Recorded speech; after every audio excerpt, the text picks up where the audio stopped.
Welcome along to Back Pages tonight here on Sky Sports News, bringing you a first look at the sports stories in the morning's newspapers. And joining us this evening are the Independent's chief football writer Miguel Delaney and the Telegraph's football reporter Sam Dean. Welcome along to you both. We'll hear from you shortly, just after we've run you through the back pages as we have them.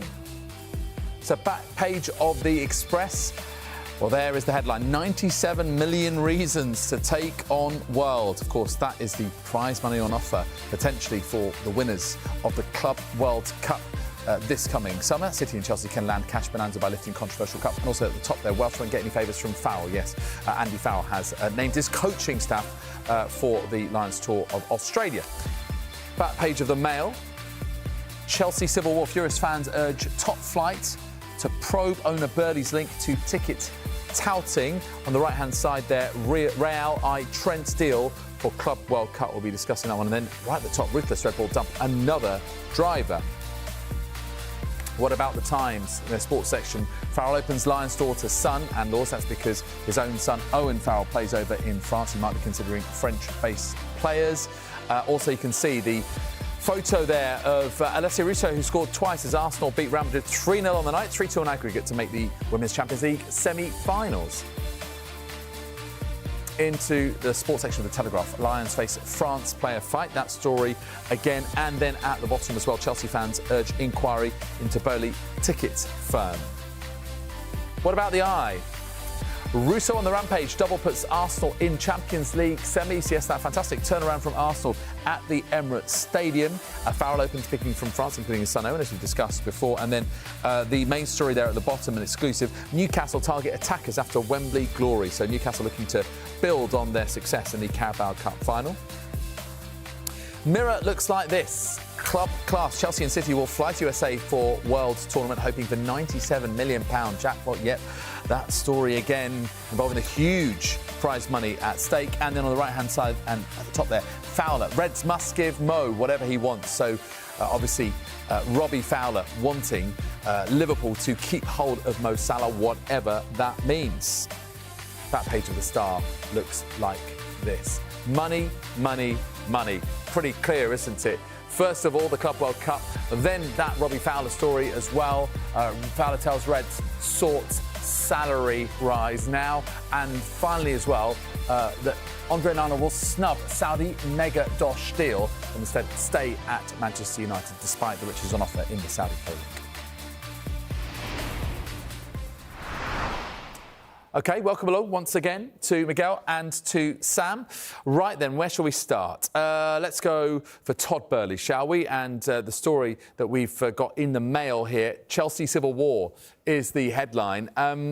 Listen, when we're talking about sort of probes and, you know, fit and proper persons tests and all these sort of things, it's normally for fans waiting to see if that person has passed that in order to take over their club, not when they're already in charge and the fans are wanting it. Miguel, can you unpack this story for us? Well, I mean, it's bringing to a head, well, not quite a head, because I feel like this is going to go on, but it's bringing to yet another peak, an emotional peak, this long-running dissatisfaction, very justified dissatisfaction from Chelsea fans about the running of their club and the, I suppose, the economic outlook of the owners. And it's interesting you mentioned the fit and proper persons test there and all that, because, I mean, one of the major issues with English football, and something that has been more of a live discussion given the pending independent football regulator, has been over who gets to own clubs. Because not just it shouldn't, I mean, one of the long-running arguments has been right up to the issue of state ownership, say, hasn't been that it shouldn't be about just kind of you know, whether they don't have a criminal record, which used to be the only parameter. It should also be, think about the political outlook or the economic political outlook and whether that fits with what a club should be. But obviously, the Premier League in particular has adopted this economic model that has seen an influx of a certain type of very capitalist-driven ownership. And what we are seeing now, I think this season has actually been a massive watershed moment because it does feel like we're seeing unrest across a number of clubs for different but related reasons. I can't really remember a season like it in that sense. And a lot of them are actually, of course, related to either the performance of clubs or linked to that, ticket prices. Yeah, and on sort of this topic, let's just sort of focus in specifically on Chelsea. And by the way, on this story that Chelsea fans, as the Mail says, has taken the step of demanding the Premier League investigate Todd Boehly over his connection to Vivid Seats, a ticketing website. We have, by the way, asked Chelsea for comment, asked the Premier League for comment, and waited to hear back from them. But, I mean, this points to a wider malaise, doesn't it, Sam, amongst fans, across the country, particularly to do with, what Miguel mentioned right at the end there, ticket prices. And this is, all related to cost of living and, as you say, that sort of, real sort of disconnect between the people who own the clubs and the people who go to the games. Yeah, absolutely. And I think you're right to zero in on this particular story at the start of this, because it's actually quite extraordinary when you think about it, just on a narrow scale. The two facts that add a real weight to this story is that Boehly is a director and investor in this company, Vivid Seats. And this is a website, an American website, that resells tickets for considerably more than face value. Now, this website, Vivid Seats, it's on the Premier League's list of unauthorized ticketing websites. I mean, that in itself is an extraordinary fact, that you've got a man who owns a Premier League club, and yet he also owns a business that's effectively banned by the Premier League. And they've also got the situation where Chelsea's own website stated last year that any supporters who are found to be selling tickets for more than face value, which is what Vivid Seats does, will be subjected to a club investigation and potential sanctions.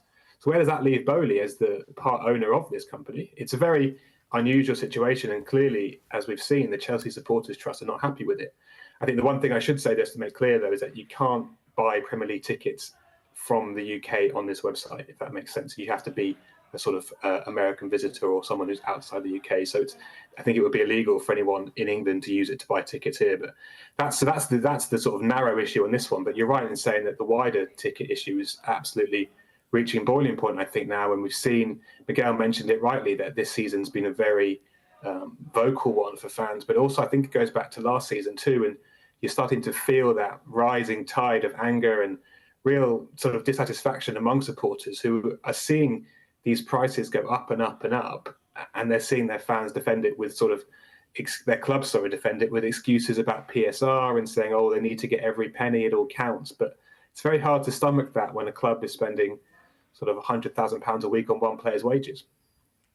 Just really quickly, Miguel, one of the little quotes here from the Chelsea Supporters Trust, they quote a ticket for Liverpool's final home fixture of the season listed for almost £20,000. I wonder, should this be allowed to continue? And the urge to probe, or the request to probe Todd Boehly, etc., by the Premier League results in nothing. Do you think we might get essentially, ultimately, a change in profile of fan who attends these games because of the prices rising?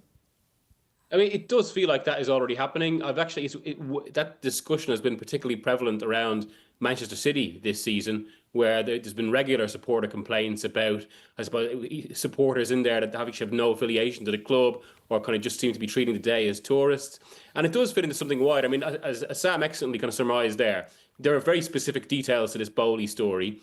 But they are, but as distinctive as that is, it's reflective of this trend where, and it kind of speaks to what I was talking about at the top of the show there, I suppose, where ultimately you have a strand of ownership that, and this really applies to most ownerships at Premier League level and really elite football, they don't really see these clubs as community institutions the way they should. I mean, if you stand back really, why do these clubs exist? Well, they exist because a number of people from a local area were willing to watch them over a long period of time and evolve to play football and evolve from that. That obviously became so powerful and so socially important that it attracted all manner of interests. And right now, I suppose the two primary interests are, on one side, you have kind of state ownership who view the political capital of these clubs, and on the other side, where there's much more of this type of ownerships who basically look at them in terms of pure financial capital. And nowhere fitting into that really is the idea of what a club is supposed to be. And hence, within that context, in a world where they are constantly trying to expand, they're constantly looking for growth, they're constantly looking to kind of have this massive global imprint. In some ways, the idea of an old-fashioned season ticket is just a nuisance to them, really. Now, look, clubs will deny this. At the start of the season, the newspapers and media sat down with Richard Masters, Chief Executive of the Premier League, and I actually directly put to him that there is a growing fear among fan groups that a lot of ownerships want to gradually erode the numbers of season tickets to create almost kind of these single ticket single game tickets that would cost, say, around £400, comparable, say, to if you go to America and go to an an NBA game or an NFL game. And I mean, that sort of fan or supporter or tourist, if you like, isn't just spending so much on a ticket. They're also going to spend much more on the club shop and all the rest of it, whereas a season ticket holder isn't.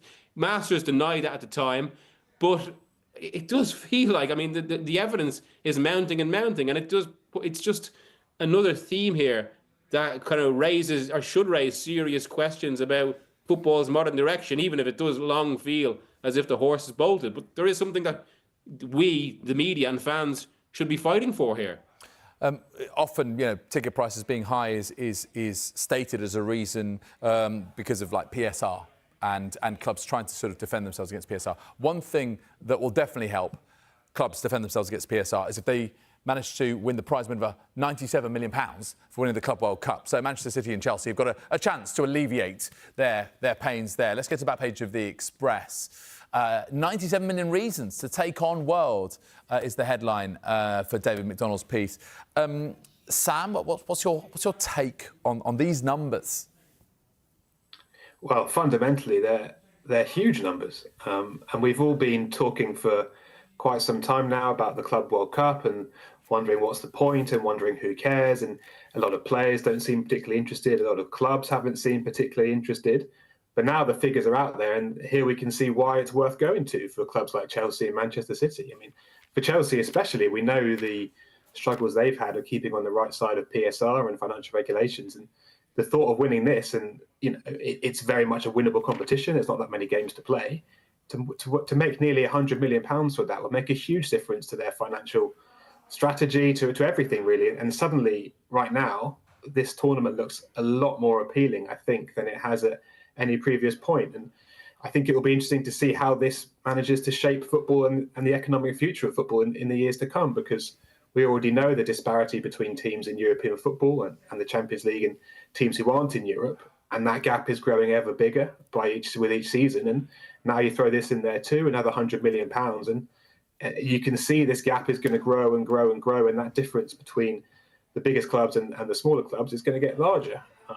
I think also it's worth noting too that the bigger clubs are going to get more money for playing in this tournament than the smaller clubs. If you're from Europe, you're going to get more just for turning up than you are if you're from Oceania or Africa or South America. Yeah, fair to say it's not fully meritocratic in terms of winning football matches equals, just getting more pay, because there are some who start off with more simply by turning up, as you say. Miguel, I just wonder on one of the points there that Sam mentioned about how this could just change the face of football at those elite levels and really just the whole structure of football. What do you take on that? I think the impact that this is going to have has been, even though we've talked about it a lot, it's actually underestimated. I think this is going to be the start of an immense shift in football. It actually coincides with the 2026 World Cup. And let's not forget as well, the only reason that FIFA has really been able to offer this kind of prize money has been because of other shifts, where through the DAZN deal and Saudi Arabian interests, ownership of 10% stake in the company, they've been able to invest $1 billion that has made its way through to these clubs. And if you think about what that does as well, I mean, obviously for the last decade, whatever, we've been used to kind of this, delicate balance in how football has structured domestic leagues feeding up to the Champions League itself becoming a problem because of how much money it gives the biggest clubs. And now suddenly we're in a situation where, I mean, there are currently agreements that the Club World Cup will only be 4 years. But if clubs are able to make 100 million out of it, what's going to happen within a few months? There are going to be pushes to make this be played more regularly.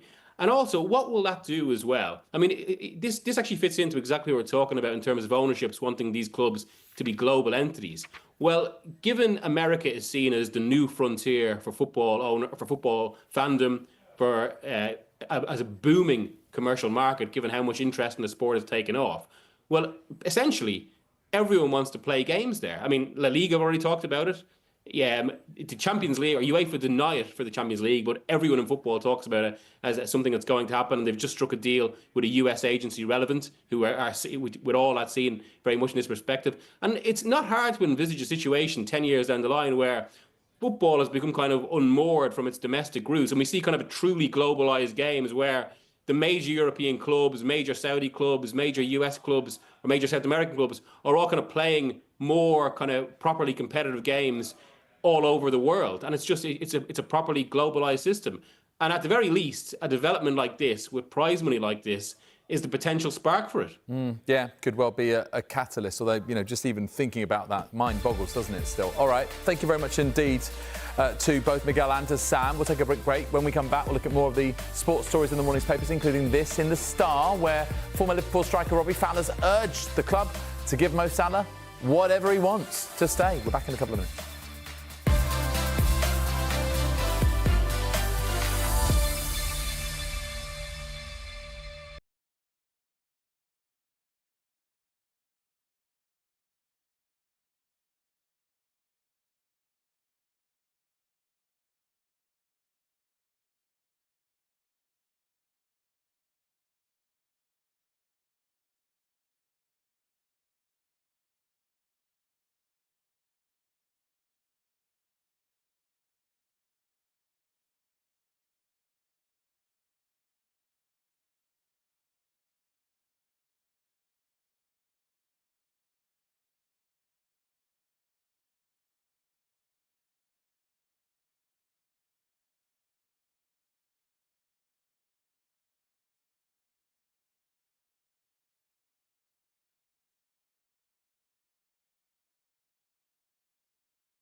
Miguel Delaney and the Telegraph's football reporter Sam Dean. Let's go to the Mail, shall we? The overall subject that we've been talking about very much is money, and I wonder if we kind of like make the segue from the previous subject of the Club World Cup. Could Real Madrid effectively offset what they're going to earn to try and pay for Trent Alexander-Arnold if they're not going to get him on a free because they have to pay Liverpool for him because they've got to get him before his contract expires?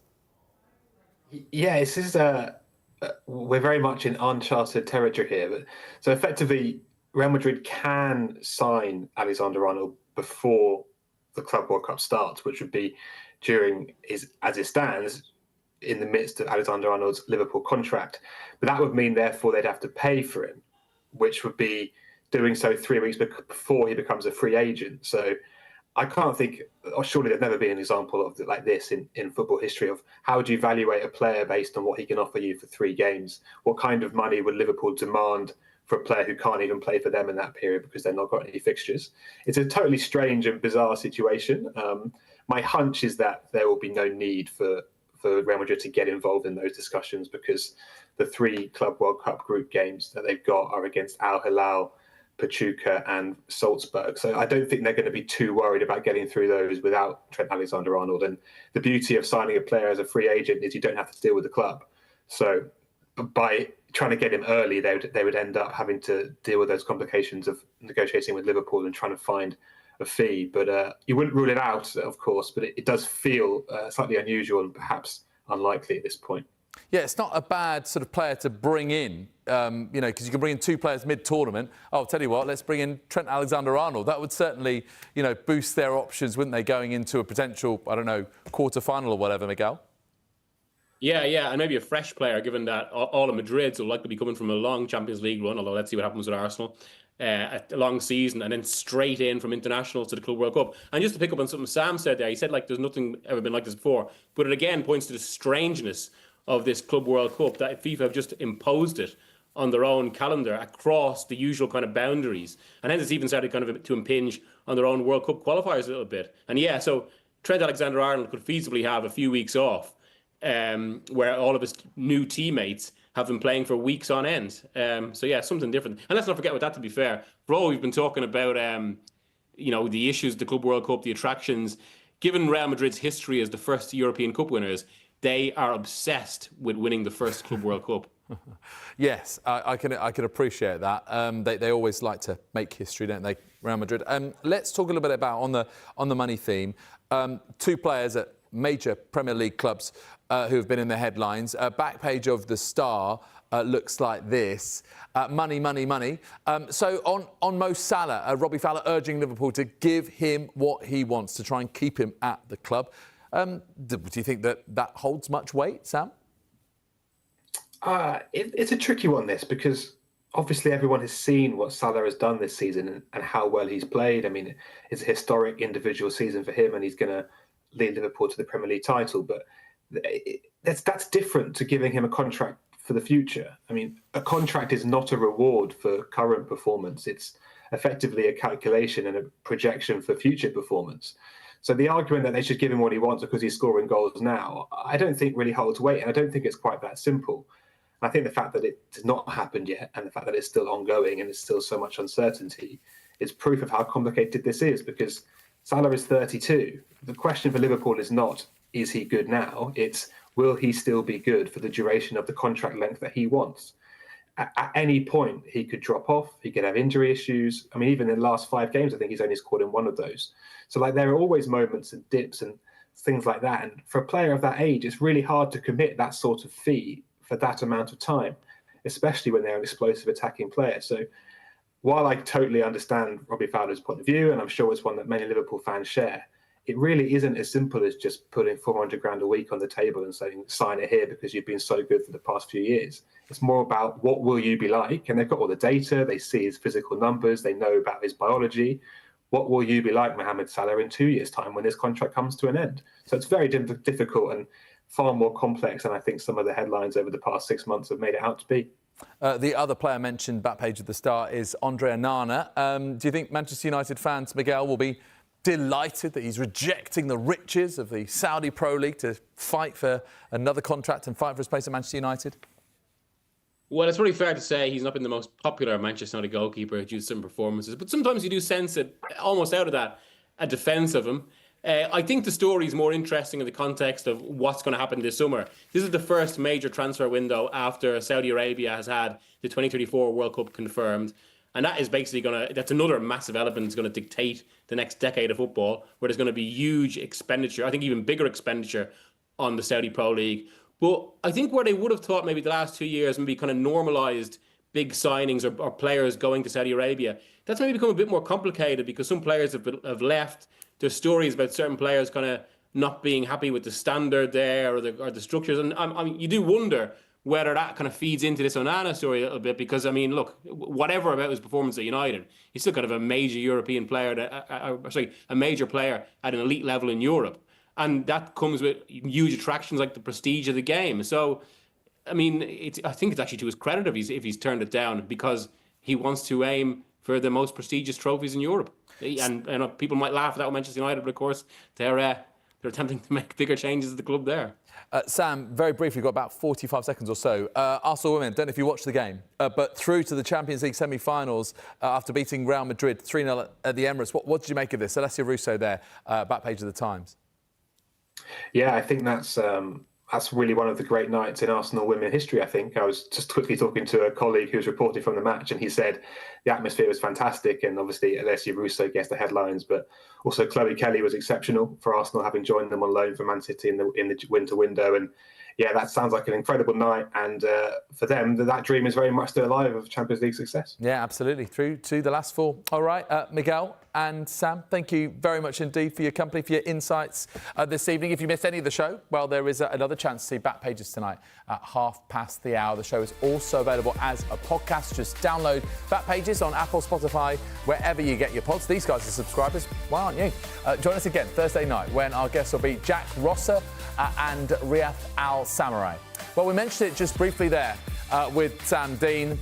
Arsenal doing the business. In fact, it was 3-0, could have been 5 or 6-0. Alessia Russo doing the damage as they came back to beat Real Madrid and make that Champions League last four.